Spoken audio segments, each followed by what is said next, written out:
Good evening, students.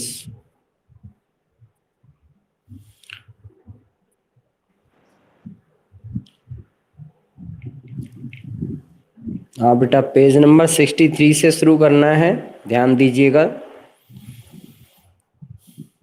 अभी और बच्चे नहीं आ पाए हैं अभी।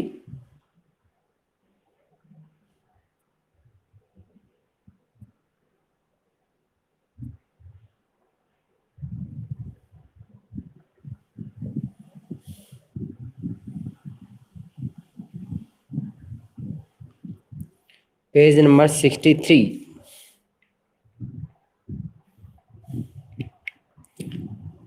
टू सम अप यहां से शुरू करेंगे। In the late first second early third centuries, यहां से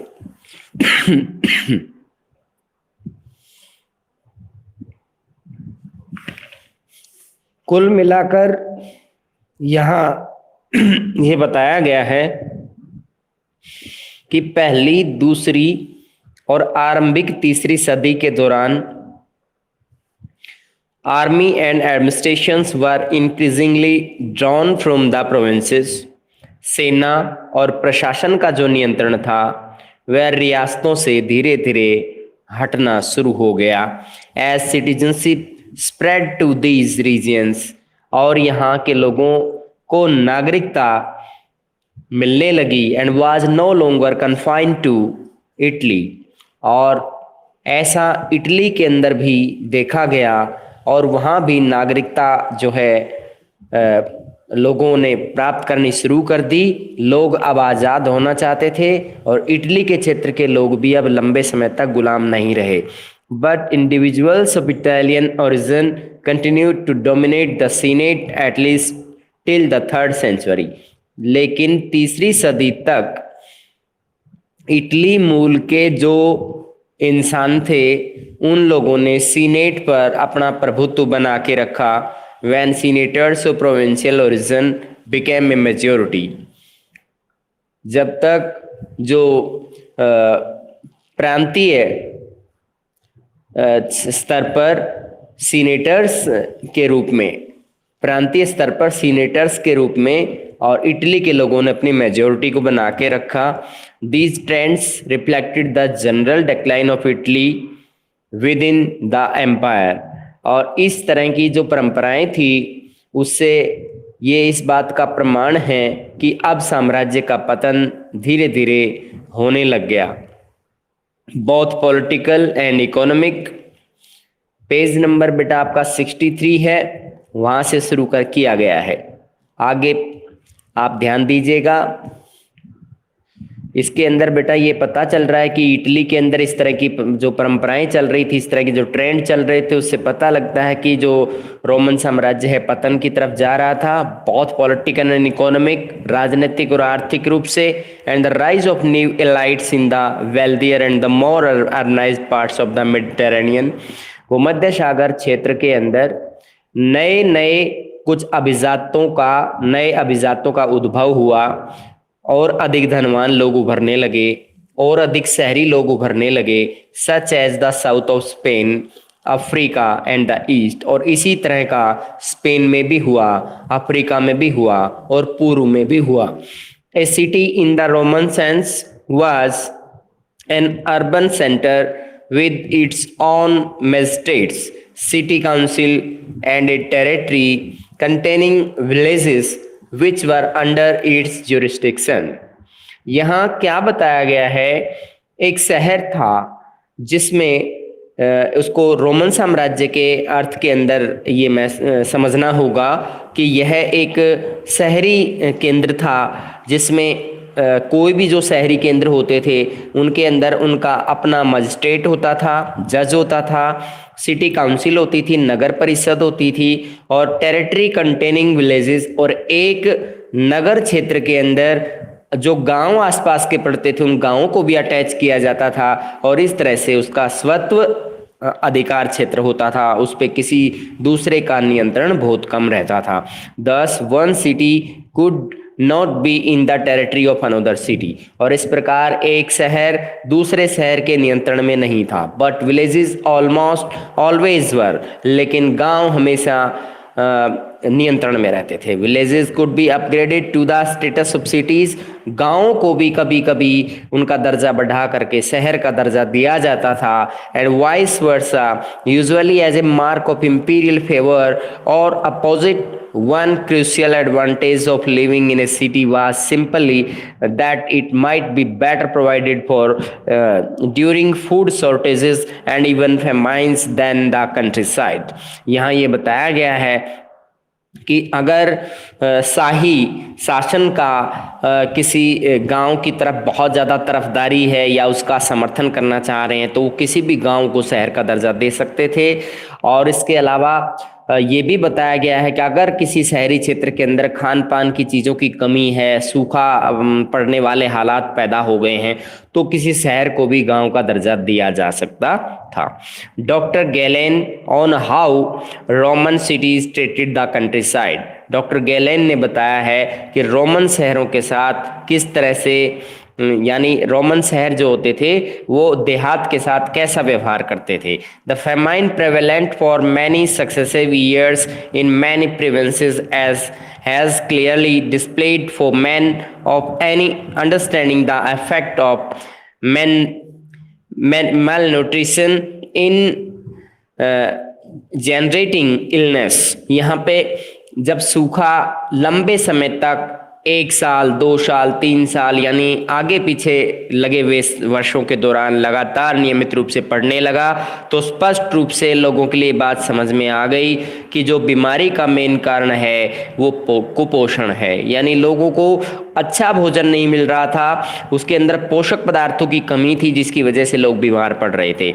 द सिटी ड्वेलर्स, जो शहर के अंदर भू उपयोग करता थे, जो शहर की बसावट का कार्य देखते थे, as it was their custom to collect, जैसे कि यह परंपरा रहती है कि वो विभिन्न प्रकार के आंकड़े जुटाते हैं, एंड स्टोर इनफ ग्रेन, और अत्यधिक मात्रा में अनाज भी इकट्ठा कर लेते हैं, for the whole of the next year immediately after the harvest, फसल की कटाई के तुरंत बाद, कटाई कढ़ाई के बाद और अगले साल तक का कंप्लीट ईयर का वो अनाज इकट्ठा कर लेते हैं। Carried off all the wheat, barley, beans, lentils and left to the peasants various kinds of pulse after taking quite a large proportion of these to the city. यानी शहर के अंदर जो भी चीजें गांव में पैदा होती थी, जिसमें व्हीट, बार्ले, बीन्स, लेंटिल्स, ये जो भी चीजें पैदा हो रही थी ये अधिकतर शहरों के अंदर ले जाई जाती थी और गांव में रहने वाले लोगों के लिए बहुत कम मात्रा में ये चीजें बचती थी। इस तरह की खाद्य पदार्थ बहुत कम बचते थे। After consuming what was the left in the course of the winter, इस्तेमाल गर्मियों के समय के दौरान, वर्षा ऋतु में इस्तेमाल के दौरान जो बहुत कम मात्रा में ऐसा खाद्य पदार्थ बचता था जो सर्दियों में काम आए, the country people had to resort to the unhealthy food in the spring, वे वसंत ऋतु के अंदर ही बहुत ही कुपोषित भोजन प्राप्त करना शुरू कर देते थे। They ate twigs and shoots of the trees, वे पेड़ पौधों की पत्तियां, उनसे कंदमूल, उनकी जड़ें, उनके ठूंठ, ये सब खाते थे। Bushes and bulbs and roots of the inedible plants, यानी जो पेड़ पौधों से जो भी उन्हें अवशेष मिल रहा था वो उसे खाते थे। Public baths were A striking feature of the Roman urban life, सार्वजनिक स्नान जो है रोमन साम्राज्य की एक महत्वपूर्ण विशेषता थी। When one Iranian ruler tried to introduce them into Iran, जब एक ईरानी शासक ने ईरान के अंदर इसका परिचय कराया, he encountered the wrath of clergy there, उसने वहां पर एक जो है पादरी वर्ग की जो पादरी वर्ग का जो व्यवहार था या उसके जो कार्य थे उसके बारे में भी जानकारी प्रदान की। वाटर वाज सैक्रेड एलिमेंट, जो जल है वो एक बहुत ही पवित्र तत्व होता था। And to use it for public bathing, और इसका इस्तेमाल सार्वजनिक स्नान के रूप में may have seemed desecration to them, ये उन लोगों को बुरा महसूस हो रहा था जो पुजारी लोग थे। वो मानते थे कि सब लोगों के स्नान करने से पानी गंदा हो जाता है, सब लोगों को एक साथ स्नान करने की अनुमति नहीं मिलनी चाहिए, क्योंकि पुजारियों के लिए पानी साफ नहीं रह जाता है। And urban population also enjoyed a much higher level of entertainment, लेकिन जो शहरी जनसंख्या थी वो इसमें बहुत ही बड़ी मात्रा में मनोरंजन का आनंद उठाती थी, लुत्फ उठाती थी। फॉर एग्जाम्पल, उदाहरण के लिए, one calendar tells that the spectacula shows field no less than 176 days of the year, यानी इस तरह का जो क्षेत्र है जहां पे सार्वजनिक स्नान करने की जो अनुमति लोगों को मिलती है, 176 दिन वर्ष के अंदर लगातार उसमें लोग स्नान करने के लिए आते थे।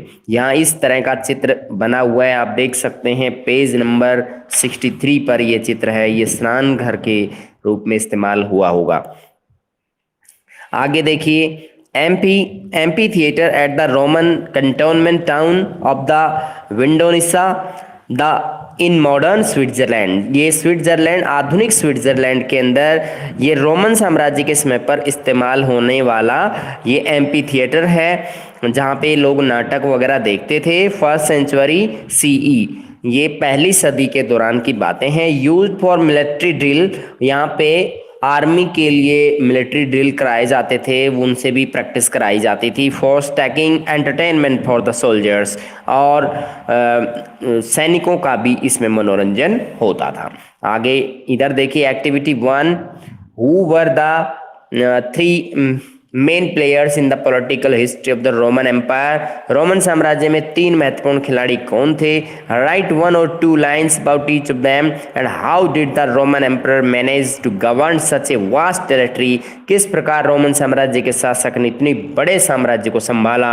Whose collaboration was crucial to this, इसमें देखो सबसे ज्यादा योगदान ऑगस्टस का आता है, ऑगस्टस के उत्तराधिकारियों का आता है, टिबेरियस का आता है, गैलिनस का आता है, तो उससे पहले कॉन्स्टेंटाइन का भी आता है। तो इन सब ने मिल करके पहले इसको विभिन्न प्रकार की छोटी छोटी रियासतों में बांटा, फिर छोटे शासकों को उनको प्रदान कर दिया, फिर एक कंप्लीट बड़ी सेना जो आर्मी जो है इसमें महत्वपूर्ण भूमिका उस समय निभा रही थी, और राजा इसमें महत्वपूर्ण भूमिका निभा रहे थे। ये हमने कल भी आपको पढ़ाया था। और इसके अलावा एक इसमें सीनेट का भी रोल इसमें रहता है। अब हम आगे पढ़ते हैं।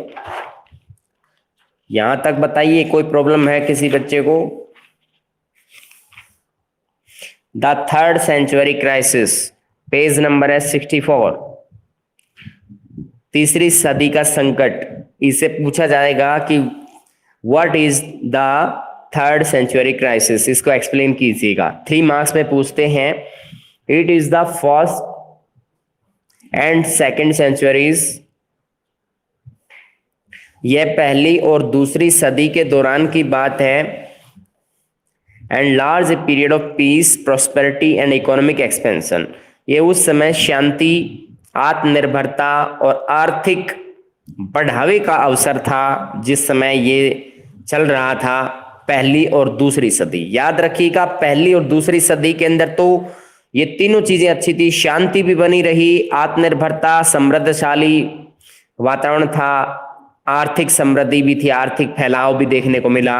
3rd century brought the first major sign of internal strain, लेकिन तीसरी सदी के आते ही और आंतरिक रूप से तनावपूर्ण परिस्थितियां पैदा होने लगी। फ्रॉम 230s, 230 के दशक के आसपास, empire found itself fighting on several fronts simultaneously, और साम्राज्य के अंदर 230 के दशक के आसपास इस साम्राज्य के अंदर ये देखा गया कि साम्राज्य को बहुत से मोर्चों पर एक साथ लड़ाई लड़नी पड़ रही थी। In Iran a new and the more aggressive dynasty emerged in 225, 225 ईस्वी के आसपास ईरान के अंदर एक नए आक्रामक राजवंश की नींव रखी गई। दे कॉल्ड देमसेल्व्स द ससानियंस, उन्हें ससानी राजवंश के नाम से जाना जाता है। With in just 15 years were expanding rapidly in the direction of the Euphrates. केवल 15 वर्षों की अवधि के दौरान इन्होंने फरात नदी की दिशा में बहुत तेजी से विस्तार किया। इन्हें famous rock inscription cut in the 3 languages, ऐसा हमें कहाँ से पता लगता है? एक चट्टान पर लिखे हुए अभिलेख से ये बात पता चलती है, जिसमें एक शासक का विवरण वहां पे डाला गया है। उसमें एक भाषा के अंदर लिखा हुआ है, 3 भाषाओं में एक विवरण डाला गया है। वो क्या है देखिए, सापुर फर्स्ट, सापुर प्रथम कहते हैं इसे। द ईरानियन रूलर, जो ईरान का शासक था, सापुर प्रथम, claim the he had annihilated A Roman army of 60,000। उसने 60,000 की रोमन सेना को तहस नहस कर दिया है। Even capture the eastern capital of Antioch, और उसने एंटियोक की राजधानी पर किया है। Meanwhile a whole series of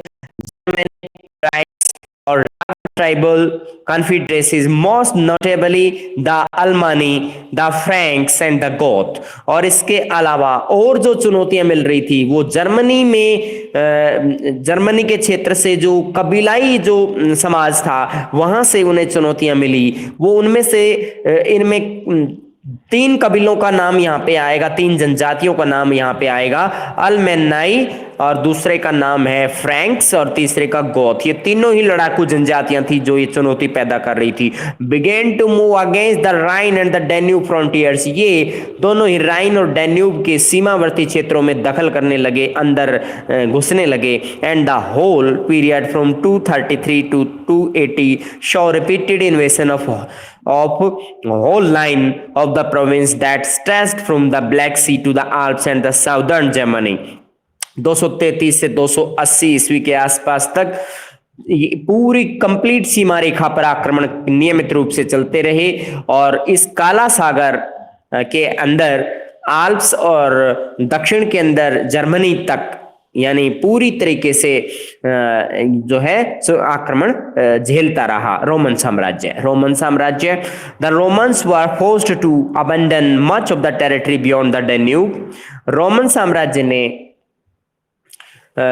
यानी डैन्यूब नदी तक का जो क्षेत्र था वो जबरदस्ती हासिल किया था। while the emperors of this period who are constantly in the field against that the Romans called barbarians।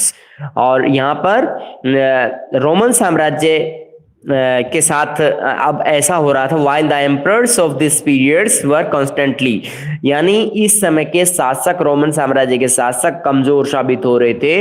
Roman साम्राज्य के शासक अब इन जनजातीय शासकों को बारबेरियंस बोलते थे। बर्बर कहते हैं उनको हिंदी में। जिनके मन में कोई दया भावना, दर्द भावना नहीं होती, उन्हें बारबेरियंस बोला जाता है।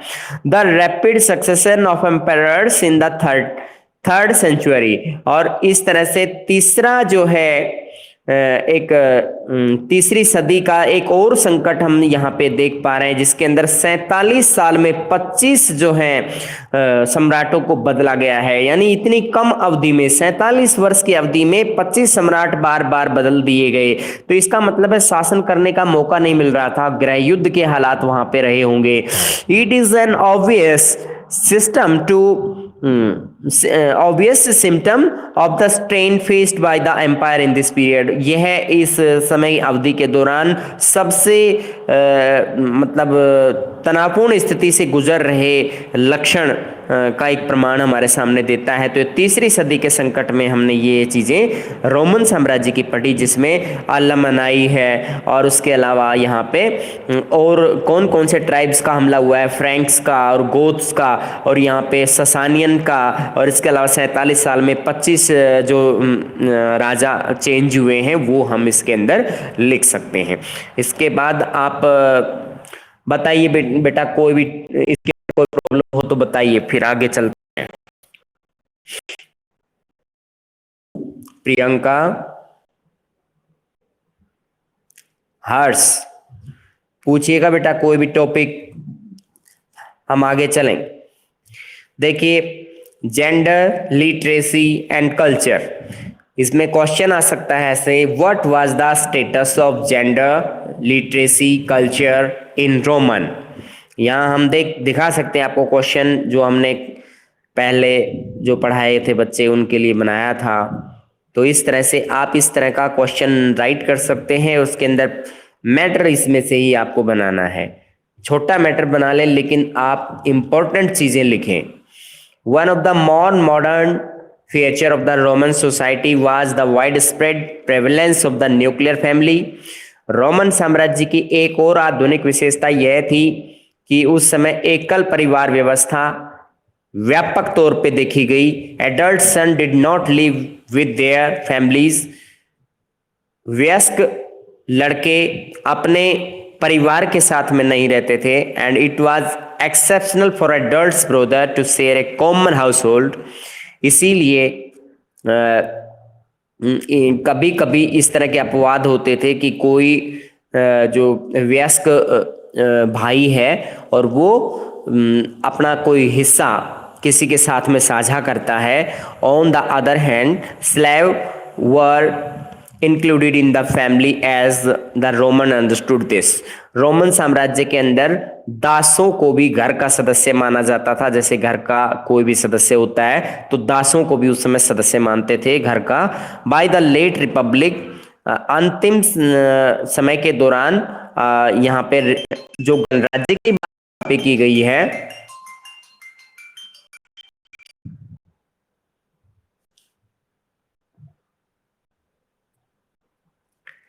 अंतिम रूप से जो गणराज्य की बात यहाँ पे की गई है, by the late republic the first century BC, पहली सदी ईस्वी पूर्व के दौरान the typical form of marriage was one where the wife did not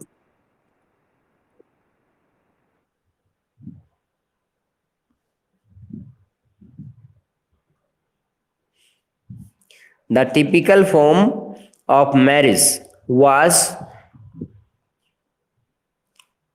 one where the wife did not transfer to her husband's authority।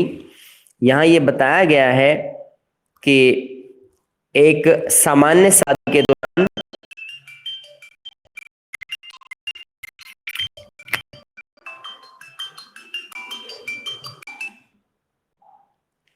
बाद में करना 15 minute बाद।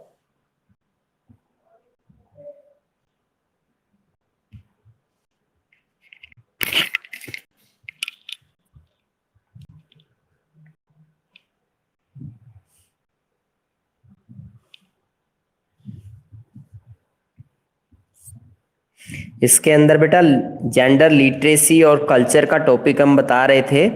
इसमें रिपब्लिक के अंदर कौन कौन सी बातें बता रखी हैं कि typical form of marriage was one where the wife did not transfer to her husband authority but retain full rights in the property of her natal family. यहाँ ये बताया गया है कि जहां लड़की की शादी होती थी, पति के घर के अंदर तो उसका कोई ऐसा हक नहीं था, अथॉरिटी पे किसी तरह का कोई हक नहीं था, लेकिन अपने पिता की संपत्ति में उसका हक माना जाता था। while the woman's dowry went to the husband for the duration of the marriage। लेकिन जिस समय शादी के दौरान खासतौर पे महिला को जो दहेज के रूप में जो पैसा मिलता था, the women remain the primary heir of her father, तो उस पर सबसे ज्यादा हक जो था वो उस महिला का रहता था। Became an independent property owner on her father's death.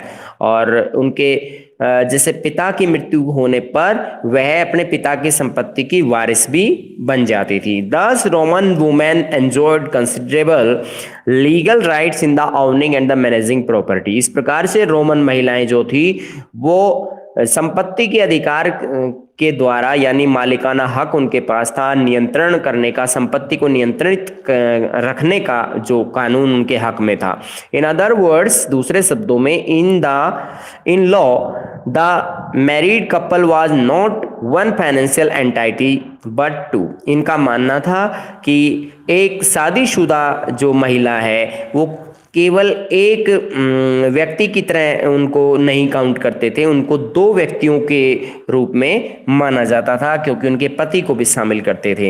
And the wife enjoyed completely legal independence. और इस तरीके से महिला जो है पूरी तरह से आजाद आज़ादी का एहसास करती थी। डाइवोर्स वाज रिलेटिवली इजी, तलाक लेना आसान था। And needed no more than a notice of intent to dissolve the marriage, केवल एक हल्का सा नोटिस। यहाँ पे इसमें ये बताया गया है कि कोई and needed no more than a notice, यानी एक नोटिस देना होता था, उसके अलावा और कुछ नहीं करना था। ये शादी भंग हो सकती थी। आइदर हस्बैंड और वाइफ, या तो हस्बैंड ऐसा करे या फिर वो उसकी वाइफ ऐसा करे। ऑन द अदर हैंड, दूसरी तरफ various males married in their late 20s और अर्ली 30s, यानी 20वीं सदी के जो आरंभिक वर्षों के अंदर या फिर यहाँ पे अर्ली 30s के दौरान की बात है, यानी अगले दशक की बात की गई है यहाँ पर। और जो women's were married off in the late teens और अर्ली 20s, यहाँ पे कहा गया है कि लड़कियों की शादी जो है टीन एज में होती थी या फिर 20 तक हो जाती थी। And so there was an age gap between husband, और जो है पुरुषों की शादी होती थी वो यहाँ पे बताया गया है कि लेट ट्वेंटीज का मतलब होता है कि वो कम से कम 25 प्लस होकर के और 30 तक उनकी शादियां रहती होंगी। तो काफी एज गैप था उन दोनों के बीच में, between husband and the wife, and this would have encouraged certain inequality, इससे उनमें असमानता पैदा होती थी। मैरिज वर जनरली अरेंज्ड, जो यहाँ पे शादियों के विषय में चर्चा की गई है, शादियां इस तरह से होती थी कि वो उनको एक तरह से जैसे अरेंज मैरिज उस समय होते थे। There is no doubt that women were often subject to domination by their husbands, कि यहाँ पे कोई इतना शक वाली बात नहीं है कि हस्बैंड का नियंत्रण और महिला पर पूरी तरह से होता था, वह उसको अपने परिसंपत्ति मानते थे। Augustine the great Catholic bishop who spend most of his life in the north Africa, एक ऑगस्टीन नाम के एक महान कैथोलिक बिशप जो थे वो नॉर्थ अफ्रीका के अंदर उन्होंने अपना अधिकतर समय बिताया। Tells us that his mother was regularly beaten by his father, वो बताते हैं कि मेरी माता जी को मेरे पिता के द्वारा रेगुलर रूप से पीटा जाता था। That most other wives in the small town where he grew up, जहाँ वह पला बड़ा हुआ, तो वहाँ आसपास की महिलाओं के साथ भी ऐसा ही होता था। Had similar bruises to show, वे आपस में एक दूसरे की पिटाई की मार दिखाती रहती थी। Finally fathers had substantial legal control over their children, और अंतिम रूप से पिता जो थे वो पिता को बच्चों पे नियंत्रण का वैधानिक हक मिल गया। And sometimes to a shocking degree, for example a legal power of life and death in the exposing unwanted children, और कभी कभी ऐसा भी था कि जैसे जो लीगल बच्चे थे उनके लिए तो डिसीजन किसी तरह से हो जाता था, लेकिन जो इलीगल बच्चे थे, अनवांटेड चिल्ड्रन जिन्हें कहते हैं, जिनको जो नियमों के अनुसार नहीं थे, तो उनका निपटारा करना बहुत ज़्यादा मुश्किल था। By living them out in the cold to die, उन्हें सर्दी में मरने के लिए छोड़ दिया जाता था और वो मर जाते थे। व्हाट अबाउट लिटरेसी, यहाँ पे साक्षरता के विषय में बताया गया है कि लोग पढ़े लिखे कितने थे। It is certain that rates of the casual literacy varied greatly between different parts of the empire, साम्राज्य के विभिन्न भागों में साक्षरता की दर अलग अलग रही। For example in Pompeii which was buried in a volcanic erupt in 79 C, जो कि 79 ईस्वी पूर्व में एक वहाँ पर ज्वालामुखीय घटना की वजह से जो दब गया। There is a strong evidence, इस बात के स्ट्रॉन्ग एविडेंस मिल रहे हैं of widespread casual literacy, की यहाँ पर लोगों को शिक्षा का स्तर ठीक था। Walls on the main streets of the Pompeii often carried advertisements, क्योंकि पोम्पेई की दीवारों पर विज्ञापन छपे हुए हैं। And graffiti were found all over the city, और जो ग्रिफ्टी एक कला होती है, ग्रेफाइटी, और इस तरह की जो ग्रेफाइटी का इस्तेमाल इन शहरों के अंदर चित्रकला के रूप में किया गया था। बाय कॉन्ट्रास्ट, अगर इसकी तुलना की जाए, इन इजिप्ट इजिप्ट के अंदर where hundreds of papyrus survives, यहाँ पे काफी संख्या में पेपायरी जो है जिन पे पत्तों पे लिखा जाता है वो सैकड़ों की संख्या में वहां से मिले हैं। Most formal document such as contracts were usually written by professional scribes, यानी जो व्यावसायिक लेखक होते थे उनके द्वारा इस तरह के दस्तावेज तैयार किए जाते थे। जैसे किसी को समझौता करना है, एग्रीमेंट करना है, तो उस तरह के दस्तावेज वो तैयार करते थे। And they often tell us that 10th और y, x और y is unable to read and write, और इसमें बताया गया है कि x और y पढ़ नहीं सकते हैं, लिख नहीं सकते हैं। But even here literacy was certainly more widespread, लेकिन फिर भी यहाँ पर जो साक्षरता है वो काफ़ी निश्चित रूप से बढ़ी हुई थी। अमॉन्ग सर्टेन कैटेगरीज, जो अलग अलग वर्गों के अंदर मौजूद थी, सच एज सोल्जर्स, जैसे कि सैनिक ज़्यादा पढ़े हुए होते थे, आर्मी ऑफिसर्स, आर्मी के अधिकारी पढ़े लिखे थे, एंड एस्टेट मैनेजर्स, और इसके अलावा जो अधिकारी लोग होते थे वो भी पढ़े लिखे होते थे। अब यहाँ तक बताइए बेटा, किसी तरह की कोई प्रॉब्लम है? बताइए, आगे चलते हैं। कोई बात नहीं समझ में आए तो पूछ लेना। The cultural diversity of the empire was reflected in many ways, सांस्कृतिक विविधता जो है साम्राज्य में विभिन्न तरीकों से परिलक्षित होती थी, पता चलता था। एंड एट मैनी लेवल्स, और अलग अलग स्तरों से भी पता चलता था। In the vast diversity of religious cults and local deities, क्योंकि अलग अलग देवी देवताओं की पूजा होती थी, अलग अलग तरह के रीति रिवाज समाज के अंदर विविधता पैदा कर रहे थे। प्लूरलिटी ऑफ लैंग्वेजेस, बहुत अधिक मात्रा में भाषाओं का परिचालन उस समय था। दैट वर स्पोकन, जो वहाँ बोली जाती थी। स्टाइल्स ऑफ ड्रेस, पोशाक लोगों की अलग अलग थी। कॉस्ट्यूम, उनके पहनावे का ढंग अलग था, अलग अलग आभूषण वो लोग पहनते थे। द फूड पीपल, और वो अलग अलग तरीके के भोजन खाते थे। Their forms of social organisation, tribal, non tribal, even their pattern of settlement, और यहाँ तक कि जो सामाजिक संगठन को लेकर भी अंतर था। कुछ उनमें ऐसे थे जो कबीले में रहने वाले थे और कुछ लोग कबीलों में नहीं रहने वाले थे, और इसके अलावा बस्तियों की बसावट के आधार पर भी अंतर पैदा हो रहा था।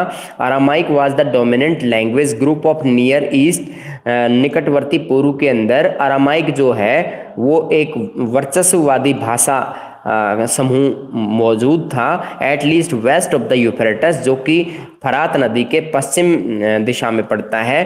Coptic was spoken in Egypt, Coptic भाषा का इस्तेमाल ये मिस्र में होता था या बोला जाता था। प्यूनिक एंड बर्बर इन नॉर्थ अफ्रीका, प्यूनिक भाषा का इस्तेमाल और बर्बर भाषा का इस्तेमाल उत्तरी अफ्रीका में होता था। कैल्टिक इन स्पेन, कैल्टिक भाषा का इस्तेमाल स्पेन में एंड नॉर्थ वेस्ट और उत्तर पश्चिम में होता था। But many of these linguistics cultures were purely oral, लेकिन कुछ इनमें से कुछ यानी जो बोलचाल की संस्कृतियां थी केवल मौखिक रूप से इस्तेमाल में ली जाती थी, लिखी नहीं जाती थी। At least until A script was invented for them, केवल यहाँ पर कम से कम एक स्क्रिप्ट जो है इसके बारे में मिल पाई है जो इनकी जानकारी हमें प्रदान करती है। आर्मेनिया फॉर एग्जाम्पल, आर्मेनियन जो है वो एक उदाहरण के तौर पे only began to be written as late as the 5th century, क्योंकि 5वीं सदी तक आते आते आर्मेनियन भाषा के अंदर लिखावट शुरू हो पाई। वेरियस देयर वाज ऑलरेडी एक Coptic translation of Bible by the middle of the 3rd century, जबकि 3री सदी तक कॉप्टिक भाषा के अंदर बाइबल की ट्रांसलेशन अवेलेबल हो जाती है। And elsewhere of spread of Latin displays the written form of the language that were otherwise wide spread, and this happened notably with Celtic and which ceased to be written after the 1st century. और पहली सदी तक आते आते Latin भाषा ने जो है इन अन्य भाषाओं का स्थान ले लिया और धीरे धीरे करके कैल्टिक भाषा और दूसरी और भाषाएं जो हैं उनकी जगह पर यह प्रतिस्थापित हो गई और इसने हर जगह व्यापक स्वरूप प्रदान किया। यहाँ तक का ये टॉपिक आपको रीड करना है और इसमें इन बिटवीन क्वेश्चन आंसर इस तरीके से करने हैं। जैसे ये है, इसमें 3री सदी का संकट बताना है, तो कौन कौन से संकट है वो आप पॉइंट्स के अंदर हेडिंग बना के कर सकते हो। इसमें आप अलग अलग बताओगे कि जेंडर के रूप में जैसे महिला और पुरुष में कितना अंतर समझते थे, कि जैसे प्रॉपर्टी के हक को लेकर जो भी एग्जाम्पल आए हैं वो लिख लो। लिटरेसी में, साक्षरता में कितने लोग पढ़े लिखे थे, कितने लोग अनपढ़ थे, वो बताना है। और किस बात से पता चलता है लिटरेसी थी या नहीं थी। और कल्चर के बारे में बताना है कि कौन सी कल्चर उस समय मौजूद थी और कौन सी नहीं थी। ठीक है बेटा। और कोई किसी तरह की प्रॉब्लम बेटा? नजर आ रही है तो आप शेयर कर सकते हैं। आपने, मैंने वो जो क्वेश्चन आंसर भेजे थे उससे कुछ हेल्प मिला या नहीं? आपने राइट किए? आप अपना राइटिंग का वर्क साथ साथ करिए बेटा, याद कर लो उनको लिख के। अब इसके बाद में अगला टॉपिक जो है इकोनॉमिक एक्सपेंशन का है। इसमें हम जैतून के तेल के उत्पादन के विषय में पढ़ेंगे। जैसे कि ये आप देखिए, जैसे गैस के सिलेंडर पड़े रहते हैं उस तरह के ये कंटेनर्स होते हैं और इनको एम्फोरे कहा जाता है। और यहाँ पे बड़े बड़े जो कंटेनर होते थे उनको ड्रेसल 20 कहा जाता था। इनमें जैतून का तेल भर के दूसरे स्थानों से मतलब यहाँ वो पैदा होता था और उसको दूसरे स्थानों पे ये लोग भेजते थे। बढ़िया क्वालिटी का तेल ये लोग तैयार करते थे। इसके अंदर हम बहुत डिटेल से इस चीज को पढ़ने वाले हैं। अगला टॉपिक जो है इसमें श्रमिकों के साथ में होने वाले व्यवहार पे हम चर्चा करेंगे कि मजदूरों के साथ में, दासों के साथ में किस तरह का व्यवहार उस समय होता था। दासों को बेटा जंजीरें डाल के रखा जाता था, उन पे उनको दागा जाता था, जैसे लोहे का त्रिशूल गर्म करके या कोई भी भाला गर्म करके उनके शरीर को फूंक दिया जाता था ताकि पहचान हो जाए कि वो भाग नहीं सकता है। इस तरह का काम करते थे। और अगर कोई भाग जाता है छोड़ के तो उसको पनिशमेंट मिलती थी, कोड़े बरसाए जाते थे। तो इस तरह का था बेटा। बड़ा मुश्किल दौर उस समय का रहा। और कोई प्रॉब्लम हो तो बता सकते हैं बेटा।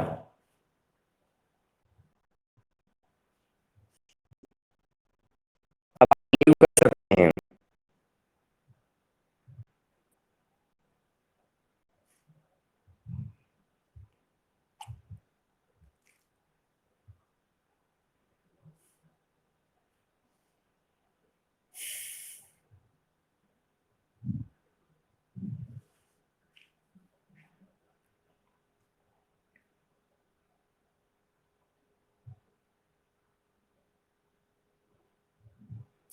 लीव कर सकते हैं बेटा। मधु, प्रियंका,